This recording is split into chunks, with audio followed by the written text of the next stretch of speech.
નમસ્કાર, જય નીલકંઠ મહાદેવ.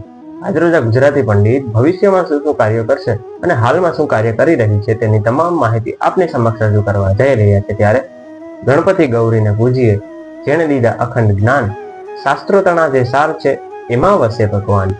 વિધિ વિધાનને જે જાણે એ જ સાચો પંડિત કહેવાય. શ્રદ્ધા અને સિદ્ધિ મળે તો જ ભવસાગર તરી જવાય. મિત્રો, આજે ઇન્ટરનેટ પર પૂજા પાઠને લઈને ઘણી માહિતીના ભંડોળ છે, પણ શું એ બધી જ માહિતી શાસ્ત્રોક્ત છે એવું કહી શકાય? ઘણીવાર આપણે ભક્તિ તો કરીએ છીએ, પણ યોગ્ય મંત્ર ઉચ્ચાર કે સાચી વિધિના અભાવે આપને પૂજાનું પૂર્ણ ફળ મળતું નથી. શું તમે ક્યારે વિચાર્યું છે કે એક નાની અમથી ભૂલને કારણે આપણી મોટી શ્રદ્ધા અધૂરી રહી જાય છે? હવે તમારે ચિંતા કરવાની જરૂર નથી. અમે લાવી રહ્યા છીએ એક એવો ડિજિટલ સેતુ કે જ્યાં પાઠશાળાના વિદ્વાનો અને અનુભવી પંડિતો સીધા જ તમારા સંપર્કમાં રહેશે.